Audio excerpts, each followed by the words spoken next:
ناظرین اس پروگرام میں آپ کو ایک دفعہ پھر خوش آمدید کہتے ہیں. تھوڑی سی کلیریفیکیشن آپ کو دے دیں کہ یہ جو پٹیشن فائل ہوئی ہے اور جو آرڈر کیا گیا ہے یہ جسٹس اعجاز چودھری صاحب ہیں ان کی طرف سے کیا گیا ہے. وہ سیٹی صاحب نے کہا کہ chief justice Lahore high court ہیں خواجہ شریف صاحب, انہوں نے کہا نہیں یہ جسٹس اعجاز چودھری صاحب ہیں, انہوں نے آرڈر پاس کیا. نہیں, میرا مطلب یہ تھا کہنے کا کہ ہاں چیف جسٹس صاحب کے آگے تو یہ پٹیشن نہیں آئی, کسی اور کے آگے انہوں نے آرڈر جسٹس اعجاز چودھری صاحب. مگر دلچسپ بات یہ ہے کہ اب میرا خیال ہے چیف جسٹس صاحب کو کود جانا چاہیے اس کیس میں. اچھا, اس کی وجہ یہ ہے کہ یہ بہت اچھا موقع ہے کہ کیونکہ وہ بڑے الزام لگ رہے ہیں نا کہ بڑی دوستی ہے شہباز شریف صاحب کے ساتھ, کتابیں لکھی ہیں جس میں پتہ نہیں کوئی تعریف کر دی شہباز شریف صاحب کی, اس قسم کے لگ رہے ہیں نا وہ ڈرائنگ رومز میں جو بات ہوتی ہے. تو بڑا اچھا موقع ہے کہ چیف جسٹس صاحب کا یہ میرے سامنے رکھے, میں صاف کرتا ہوں سارا کچھ, میں بلاتا ہوں سب کو.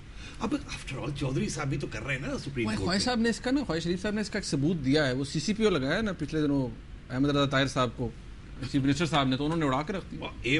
اب بات آ گئی نا, جیسے کہتے ہیں نا آئرن از ہاٹ, اسٹرائک کریں. اب کہیں آئے عوامی بات کریں کہ جی وہاں ہم زرداری صاحب کے پیچھے پڑے ہوئے, یہاں ہم میاں حضرات کے پیچھے پڑ جاتے ہیں. پیچھے عوام بڑی خوش ہوگی نا, کیونکہ اب وہ آپ نے دیکھا ایک جج صاحب نے کہا ہم تو عوام کی آواز. سیٹی صاحب ایسے پیچھے پڑنے کا کیا, انصاف تو اندھا ہوتا ہے, انصاف ہونا چاہیے. تو پھر اس لیے میں کہہ رہا ہوں کہ مائی ایڈوائس وڈ بی کہ chief justice Lahore high court خود اس کیس کو دیکھے اور جسٹس عوام کو نظر آنی چاہیے کہ جسٹس از بینگ ڈن. یہاں بھی زرداری صاحب کا نام ہے ویسے تو آئے نا سب کے سب کو.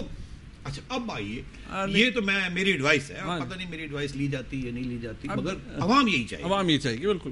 Justice demands chief justice. اچھا بالکل, ہم آتے ہیں پھر وہ پرویز مشرف صاحب. آپ شوکت عزیز صاحب کی بات کرنے لگے تھے, میں تھوڑا سا آپ سے ایک بات کرنا چاہوں گا کہ وہ رحمان ملک صاحب کی بات بھی ہم نے کی, تو لوگ بھی پوچھتے ہوں گے نا کہ اتنا ماشاءاللہ جو بڑے اپارٹمنٹ بن گئے, اب وہ انہوں نے انٹرنیشنل فوڈ چین کا ایک ریسٹورینٹ کھول لیا, تو وہ تھے تو جس طرح سے پاکستان سے گئے ایف آئی اے کے ڈائریکٹر تھے. آپ کوئی رحمان ملک صاحب کے خلاف ہے؟ I don't have a love lost for him, مجھے کچھ بھی نہیں, میں تو صرف پوچھ رہا ہوں. لوگ پوچھتے ہیں نا, آج وزیر داخلہ ہیں ہمارے ملک کے. نہیں تو میں نے تو آپ سے کہہ دیا نا کہ بس ان کو کہیں کہ جی اپنے وہاں کے جو بزنس انٹرسٹ ہیں وہ دکھا دیں. اچھا, کیونکہ آفٹر آل مطلب منسٹر ہیں تو کر دینا, کیا واٹس دا پرابلم. ایگزیکٹ. اچھا میں تو چاہتا ہوں کہ وہ دکھائیں کہ بڑے امیر آدمی, اسمال فرائی نہیں ہے اور جائز طریقے سے سب کچھ کمایا, اس سے بہتر کیا ہو سکتا ہے. بالکل ٹھیک, میں اس کے حق میں نہیں ہوں کہ اگر انہوں نے یہ فیصلہ کیا کہ وہاں رکھنا ہے یہاں نہیں لانا, لیجٹمیٹ ہے, ٹیکس پہ ہو رہا ہے, بہت اچھی بات ہے, بہت اچھی بات ہے. ہم اللہ تعالیٰ مبارک کرے جی انہیں. اچھا یہ بتائیے صاحب, وہ آپ شوکت عزیز صاحب کی بات کر رہے تھے. ہاں میں نے کہا ان کا بھی نام آ گیا یہاں. جی ہاں, اس پٹیشن میں نام آ گیا. اچھا شوکت عزیز صاحب نے بھی جب وہ الیکشن کے لیے لڑ رہے تھے, انہوں نے بھی اپنے اثاثے جو باہر تھے وہ سارے لسٹ کیے تھے, غالباً 6-7 ملین ڈالر. اب $1 ملین کوئی 8.5 کروڑ روپیہ ہوتا ہے, ٹھیک ہے جی. تو اگر انہوں نے 6-7, انہوں نے 1 ارب سے زیادہ کے آپ کو اپنے اثاثے پہلے لکھ کے دے دیا ہے کہ یہ میرے باہر ہیں اور میرے پاس ہیں. جیسے شہباز شریف صاحب نے اپنے 17 کروڑ کے بتائے, انہوں نے اپنے 1 ارب سے زیادہ کے بتا دی. تو یہاں تک تو میں سلوٹ کرتا ہوں, ویل ڈن. دوسری بات یہ کہاں سے آئے. اب میں آپ کو بتاؤں, میری یہ اسیسمنٹ ہے, میری کوئی دوستی شوستی کی بات یہاں نہیں ہے. دوستی میری سب کے ساتھ ہے, اور کسی کے ساتھ بھی نہیں, اور کسی کے ساتھ بھی نہیں ہے, اور دشمنی بھی کسی کے ساتھ. بالکل. تو شوکت عزیز صاحب سٹی بینک میں تھے.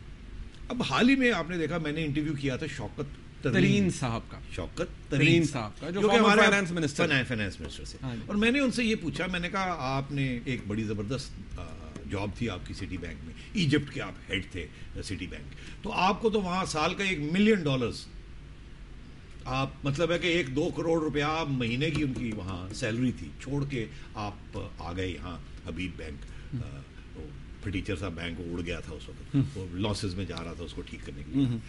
تو اگر شوکت ترین صاحب کو $1 ملین کی تنخواہ 1990, 92, 95 میں مل رہی تھی, تو میں سمجھتا ہوں کہ شوکت عزیز صاحب تو یہ جو ان کے اثاثے ہیں, کیونکہ یہ سارے باہر کمائے گئے ہیں, وہاں ٹیکس ایویژن نہیں ہوتی, تو میں بڑی کانفیڈنس سے آپ کو یہ کہہ سکتا ہوں کہ شوکت عزیز صاحب کی جو ساری کمائی ہے جو باہر ہے وہ اکاؤنٹڈ فار ہوگی, وہ یہاں سے وہاں نہیں گئی. ہو سکتا ہے وہاں سے یہاں تھوڑی آ گئی ہو, گھر ور بنا لی ہو, کراچی میں انہوں نے شادی بھی کی ہے, وہاں سے پیسے شاید لا کے یہاں کیا ہو. تو یہ نام اچھا ہے, مگر میں سمجھتا ہوں اس میں تو شوکت عزیز صاحب شائننگ ایگزامپل ہوگا کہ جی میں نے یہ کمایا ہے, ٹیکس دیا ہے, اور یہ میرے, اور انہوں نے لکھ بھی دیا. سیٹی صاحب وہ جو تحفے اٹھا کے لے گئے یہاں سے, یہ مطلب ان کا تو کوئی ہے نا اکاؤنٹ فار, کچھ نہیں ہے, تو بھولنا ہے وہ جرنلسٹ کیا سیٹی صاحب جو بھول جائے. اچھا, تو مطلب یہ ہے کہ وہ جب پرائم منسٹر تھے تو وہ ظاہر ہے جب جاتے ہیں آتے ہیں تحفے ملتے ہیں. میں بھی کبھی کبھی پرانے زمانے میں, اب تو خیر ہم نہیں جاتے. پرانے زمانے میں ہمیں بھی کبھی پرائم منسٹر صاحب جو تھے نواز شریف صاحب تو خیر نہیں, مگر محترمہ ایک دو دفعہ لے گئی اور وہ چھوٹے چھوٹے کچھ تحفے مل جاتے تھے. اچھا. مگر وہ زیرو قسم کے تحفے ہوتے تھے, وہ ہم وہیں پھینک آتے تھے. مگر ان لوگوں کو گھڑیاں سونے کی اور پتہ نہیں کیا کیا ملتا تھا. تو میں سوچتا تھا یہ جاتے کہاں ہیں. تو غالباً پھر ایک دن موقع مل گیا. تو موقع ایسے ملا کہ وہ میں نے آپ سے عرض کیا نا, وہ 3 مہینے آپ یہ گناہ گار آنکھوں نے کیا دیکھا, وہ کیئر ٹیکر جب آپ وہ احتساب کے منسٹر تھے. تو میں نے پوچھ لیا وہاں کیبنٹ سیکرٹری کو کہ یہ بتائیں کہ یہ جو سارے جو یہ چیزیں ہیں یہ کہاں آتی ہیں, کہاں جاتی ہیں. تو پتہ یہ چلا کہ یہ چیزیں جو ہیں یہ جن کو تحفہ ملتا ہے وہ ہینڈ اوور کرتی ہیں to government of Pakistan. Government of Pakistan ان کو موقع دیتی ہے کہ اس کی 10 یا 15% اس کی ویلیو لگتی ہے کہ اگر ایک ہار ملا ہے ان کو as president of Pakistan, U A E کے مونارک نے ان کو ہار دیا, اس کی ایک قیمت لگی سے 20 لاکھ روپے. تو کون فیصلہ کرتا ہے قیمت کیا ہے؟ وہ گورنمنٹ والے خود ہی.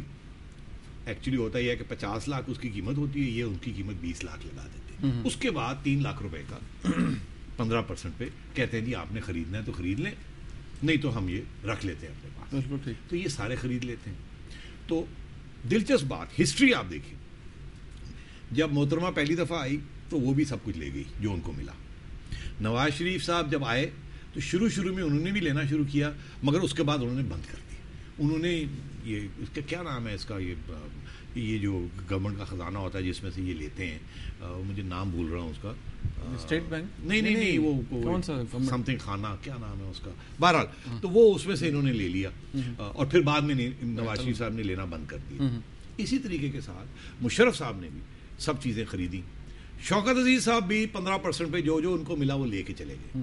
اب بات یہ ہے کہ کیا ان کی غلطی ہے یا ہمارے قانون کی غلطی ہے؟ ہمارے حکمرانوں نے قانونی اس قسم کے بنائے ہوئے تاکہ ان کا فائدہ ہو جائے. اب آپ اگر ان کو یہ کہیں گے کہ آپ اٹھا کے لے گئے, وہ کہیں گے یار میں نے پیسے دیے, یہ قانون ہے, قانون کے مطابق میں نے پیسے دیے, میں لے گئے. خود پروویژن ایسے بنائی, خود ہی یہ پروویژنز ایسے بنائی ہوئی ہیں.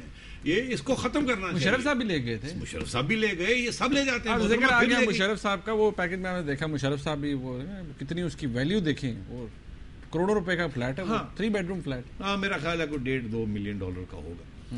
اب بات سوال یہ ہے کہ یہاں بھی چک شہزاد نے بہت بڑا گھر بنایا اور لندن میں بھی گھر لے لیا. اب اور میرا خیال ہے وہ کہتے ہیں کہ میری اپنی آمدنی. اب بات یہ ہے کہ اگر آج پاکستان افواج کا ایک آرمی چیف, کہ اگر آپ دیکھیں ویلتھ تو 50 کروڑ کے قریب تو مشرف صاحب کی ہوگی نا. اگر انہوں نے 15 کروڑ روپے کا ایک فلیٹ لیا ہے, 10 کروڑ کا گھر بنا لیا ہے اسلام آباد میں, تو 50 کروڑ تو ان کی ہوگی نا. بالکل ٹھیک. بالکل. مجھے یہ بتائیں کہ ایک جرنیل کی 50 کروڑ روپیز کی ویلتھ کیسے بن گئی؟ تنخواہوں سے بن جاتی نہیں. تو پھر یا تو فوج ان کو کچھ ایسی چیزیں دے دیتی ہے جو کہ یہ بیچ کے, نہیں فوج نہیں دیتی ہوگی نا, وہ دیکھیں وہ پریزیڈنٹ بھی تو رہے ملک کے, تنخواہ ارے بھائی تنخواہ ملتی تھی نا قانونی طور پہ. قانونی طور پہ جرنیلوں کو پلاٹس بھی دیتی ہے فوج, ایگزیکٹلی, جو کہ وہ کاسٹ پرائز پہ دیتی ہے, یہ لو پرائز پہ دیتی ہے, یہ مارکیٹ میں بیچ دیتے ہیں. یہ سارے جرنیل کرتے ہیں. دلچسپ بات یہ ہے یہاں بھی قانون بنائے گئے ہیں نا کہ آپ کو 3 کارنر پلاٹس دے دیے جائیں گے, وہ اس کی قیمت جو ہوگی 50 لاکھ ہوگی, آپ ان کو 5 کروڑ کا بیچ سکتے ہیں. یہ چیزیں ہوتی ہیں اور یہ بیوروکریسی میں بھی ہوتی ہیں, یہ جو پلاٹس ملتے ہیں آپ کو. تو یہ حکمرانوں نے اپنے لیے ایک سسٹم بنایا ہوا ہے, قانون بنایا ہوا ہے, اس کے مطابق اپنے آپ کو. صاحب کو تو موج لگی ہوئی تھی نا جی, آرمی چیف بھی خود ہی, پریزیڈنٹ بھی خود ہی. مگر میں آپ کو بتاؤں ہندوستان میں آپ ساتھ ہی کراس کریں واگا بارڈر, ہندوستان میں چلے جائیں اور ان کے جرنیلوں کو ملے اور آپ ہمارے جرنیلوں کو ملے. ہمارے جرنیلوں کے گھروں میں ماربل فلورنگ ہے اور ان انڈین جرنیل جو ہے وہ 2 بیڈروم فلیٹ میں رہتے ہیں, سوزوکی گاڑی چلاتے ہیں. جب وہ ریٹائر ہو جاتے ہیں ان کو میرا خیال لاکھ روپیہ بھی نہیں ملتا پینشن کے, اور ان کو پوچھنے والا کوئی نہیں ہوتا. تو یہ صرف سیاستدانوں کی بات مت کریں, فوج کی بھی بات کریں اور ہماری بیوروکریسی کی بات کریں. میں آپ کو بتاؤں یہاں ایک جرنیل تھے, وہ وابڈا کے ہیڈ رہے, ان کی بھی آپ نے نام نہیں لیا, وہ پٹیشنر کو چاہیے ان کا بھی نام ڈال دیں. اب میں نہیں نام لیتا, مگر ان کے بارے میں بھی بڑا کچھ پڑا ہوا ہے. اچھا. اور وابڈا کے ہیڈ بھی رہے ہیں وہ, اور وہ ان کے بھی بڑے خلاصے ہیں. تو میں آپ سے یہ کہہ رہا ہوں, اور یہ نیب والوں کو پتا ہے, انہوں نے بھی یہ کیس کھولے ہوئے ہیں, مگر وہ آج کچھ کھول گیا. آپ نے دیکھ ہی لیا وہ ایڈمرل منصور صاحب, ان سے بھی $6 ملین نکل آئے. ایگزیکٹلی, نیب نے نکلوایا. یہ سارے حکمران طبقہ سب ملا. اب آپ نے میرا خیال ہے وہ قیوم صاحب کا بھی نام لے لیا. ایگزیکٹلی, ان کا نام اس پٹیشن میں ہے. الطاف حسین صاحب کے بارے میں بھی ہم نے بات کرنی ہے, لیکن بریک لینی ہے سیٹی صاحب یہاں پر. ناظرین بریک سے واپس آئیں گے تو جناب الطاف حسین صاحب کے بارے میں بات کریں گے. وہ بھی 18 سال سے وہاں مقیم ہے. ان کو بھی کہاں سے فنڈنگ ہوتی ہے, پارٹی فنڈ کرتی ہے, کس طرح سے پیسے جاتے ہیں, اور وہ کتنا ٹیکس ادا کرتے ہیں, اس بارے میں بھی کویسچن مارک تو ضرور ہے اور پوچھا بھی جانا چاہیے. آبویسلی اتنی بڑی پارٹی کو ہیڈ کر رہے ہیں. ایک بریک لیتے ہیں یہاں پر, ہمارے ساتھ رہیے.